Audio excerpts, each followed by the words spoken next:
Every one, this is from SEBI academy. இன்னைக்கு நம்ம Dinamani news பேப்பரில் இருக்கக்கூடிய கரண்ட் அஃபேர்ஸ் பார்க்கலாம். ஃபர்ஸ்ட் பார்த்தீங்க அப்படின்னா, நாட்டின் முதல் பயங்கரவாத எதிர்ப்பு கொள்கையை மத்திய அரசு வெளியிடு. ஸோ நாட்டினுடைய அந்த முதல் பயங்கரவாத எதிர்ப்பு கொள்கையை பார்த்தீங்க அப்படின்னா மத்திய அரசு வந்து வெளியீடு பண்ணியிருக்காங்க. ஸோ இதனுடைய அந்த பேர் பார்த்தீங்க அப்படின்னா Prahar. So ministry of home affairs தான் இதற்கான அந்த வழிமுறைகளை வந்து வெளியிட்டிருக்காங்க.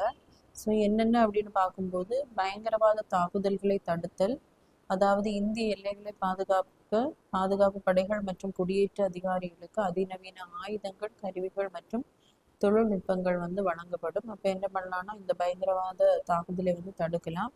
அதே மாதிரி பார்த்தீங்க அப்படின்னா, பயங்கரவாதத்திற்கு சாதகமான நிலைமை வேறறுத்தல். விளிம்பு நிலையில் உள்ளவர்களின் வறுமை, அவர்களுக்கு வேலை கிடைக்காததை பயன்படுத்தி இந்த பயங்கரவாத அமைப்புகள் என்ன பண்ணுவாங்க அப்படின்னா, அவர்களை வந்து அந்த பயங்கரவாத கொள்கைக்கு வந்து பயன்படுத்துவாங்க. ஸோ இதை வந்து தடுக்கும் நோக்கில் வந்து நல திட்டங்கள் வந்து செயல்படுத்தப்படுகின்றன. ஸோ தரமான கல்வி, மலிவான வீட்டு வசதி, அரசு பணிகள் எல்லாம் கொடுக்கப்படுகிறது. அதே மாதிரி பார்த்தீங்க அப்படின்னா, சர்வதேச நடவடிக்கைகளை ஒருங்கிணைத்தல், வெளிநாடுகளுடன் பரஸ்பர சட்ட உதவி ஒப்பந்தம், நாடு கடத்தல் ஒப்பந்தம், கூட்டு பணிக்குழு ஒப்பந்தம் இதெல்லாம் போட்டு என்ன பண்ணுறாங்கன்னா சர்வதேச அளவில் வந்து நடவடிக்கை மேற்கொள்கிறாங்க.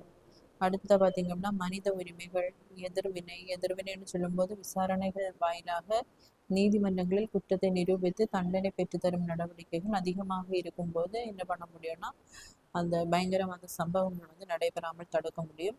அதே மாதிரி மொத்தமாக திரட்டப்படும் திறன்கள், தேவைப்படும் கருவிகள், தொழில்நுட்பம், ஆயுதங்கள் தொடர்ந்து கொள்முதல் செய்யப்படுகின்றன நாட்டில். அதே மாதிரி முழுமையான சமூக அணுகுமுறை, அனைத்து பயங்கரவாத நடவடிக்கைகளையும் குற்றமாக்கி அதற்கு கிடைக்கும் நீதி, ஆயுதங்கள், பயங்கரவாதிகள், அவர்களுக்கு நிதியுதவி அளிப்பவர், ஆதரவளிப்போருக்கு புகலிடம் கிடைப்பது ஆகியவற்றை தடுப்பதே இந்தியாவின் பயங்கரவாத எதிர்ப்பு கொள்கை மற்றும் உத்தியின் நோக்கம். So ministry of home affairs தான் இதை வந்து வெளியிட்டிருக்காங்க. அடுத்த பார்த்தீங்க அப்படின்னா, குளிர்கால ஒலிம்பிக் போட்டி நிறைவு, நார்வே முதலிடம். ஸோ இந்த டாபிக் பார்த்தீங்கன்னா group 1 main syllabus, paper 2 international sports and கேம்ஸில் வந்து கவர் ஆகும்.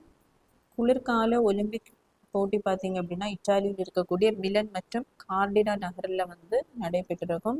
இது பார்த்தீங்க அப்படின்னா இப்போ நடந்து முடிஞ்சிருக்கு. இதில் வந்து அதிக பதக்கங்களுடன் நார்வே பார்த்தீங்க அப்படின்னா முதலிடத்தை வந்து பெற்றிருக்காங்க. ஸோ இந்த போட்டியை வந்து நடத்தின இத்தாலிக்கு பார்த்தீங்க அப்படின்னா 4வது இடம் வந்து கிடைச்சிருக்கு. ஸோ இதில் 92 நாடுகள், 2871 போட்டியாளர்கள் வந்து கலந்துருக்காங்க. இதுவும் நார்மலாக ஒலிம்பிக் மாதிரியே பார்த்தீங்க அப்படின்னா 4 வருடத்திற்கு ஒரு முறை தான் நடைபெறும். ஸோ அடுத்ததாக 2030ஆம் ஆண்டு பார்த்தீங்க அப்படின்னா ஃப்ரான்ஸில் வந்து இந்த போட்டியானது நடைபெற இருக்கு.